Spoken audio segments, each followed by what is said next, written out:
guys, which are called leopard sharks.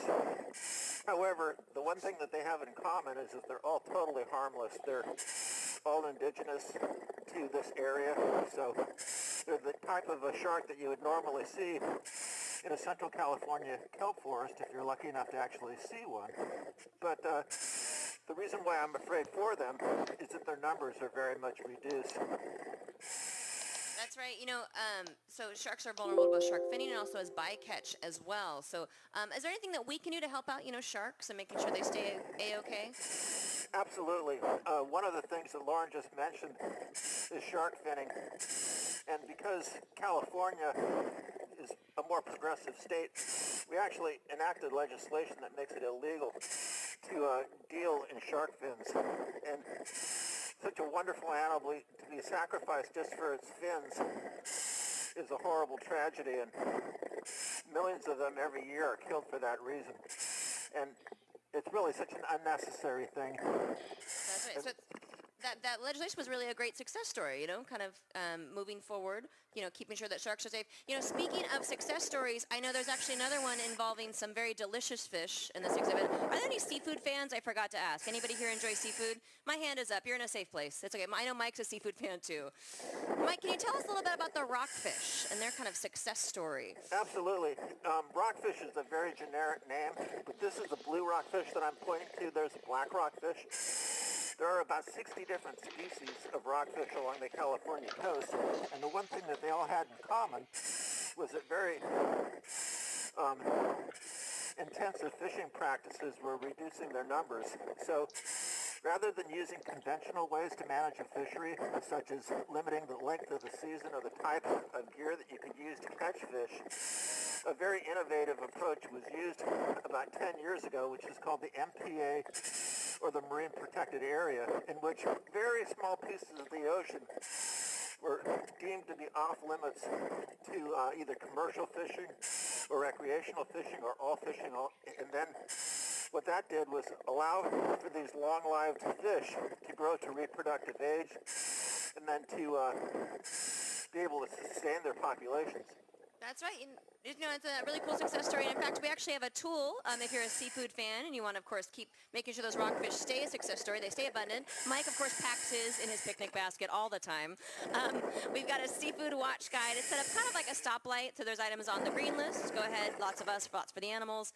Items on the yellow list we keep an eye on. And items on the red list we want to avoid. And in fact, you can pick one of those up at the information desk. You can also download one straight to your smartphone. So I like it because I tend to lose those. I'm not as good as Mike and keeping them with me at all times. But I always have my phone. Now, Mike, there's a leopard shark that's going to feed itself. It's decided that it is going to go head first into the bucket. Well, actually what you're seeing are animals that have been on exhibit for a long enough period of time that their behavior is altered just slightly.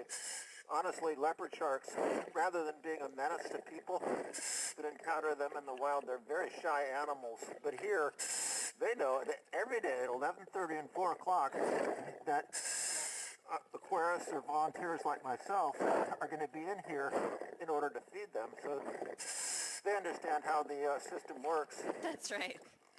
Now, Mike, speaking of diving out in the wild, I know you dive in the bay a lot. Can you talk a little bit about the water in here right now? It looks kind of murky to me, kind of cloudy, but in fact, this is actually kind of normal for the bay, right? Actually, this is prosperity that you're looking at. You can't complain about the fact that it's snowing when you go to ski, and you can't complain about the fact that there's a lot of plankton when you go to the ocean, because it's that plankton that shows that we have primary productivity or photosynthesis that is producing both food and oxygen to make the ocean what it is. So right now, this is actually quite normal to have poor visibility because we have a lot of growth taking place.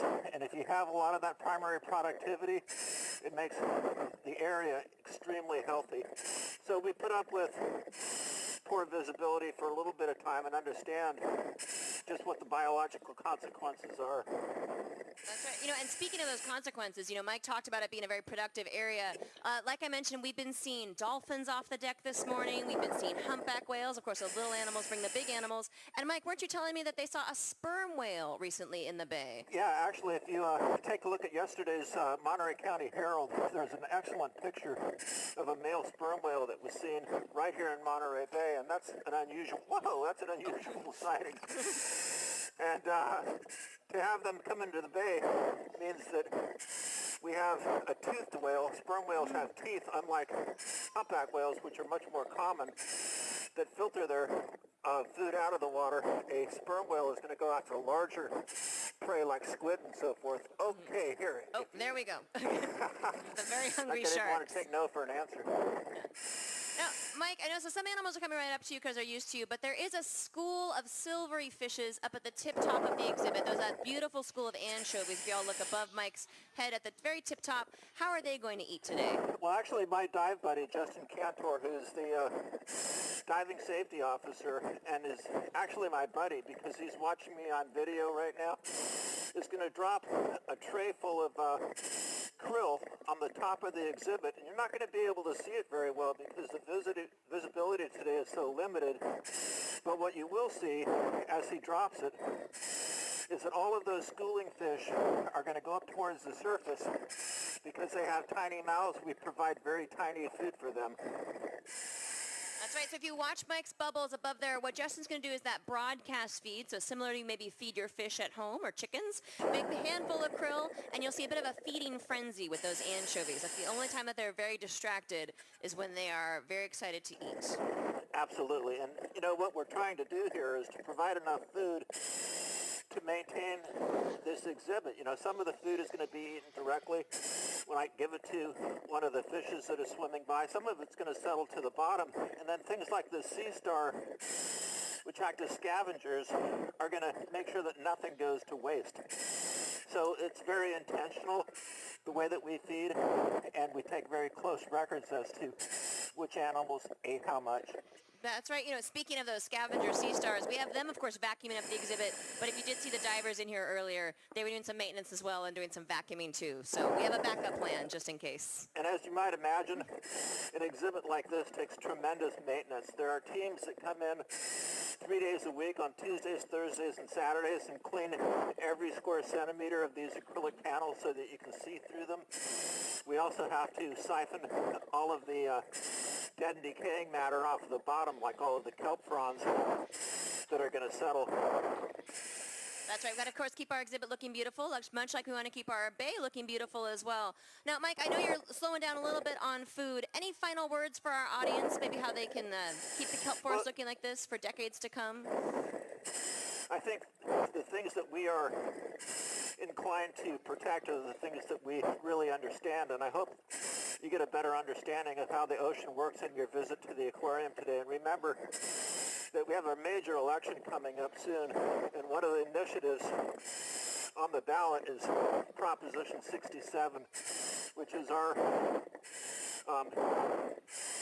institution advocating a yes vote so that we can ban single-use plastics, because it is a really vital thing that we keep plastics out of the ocean. They don't belong there, and they're very destructive.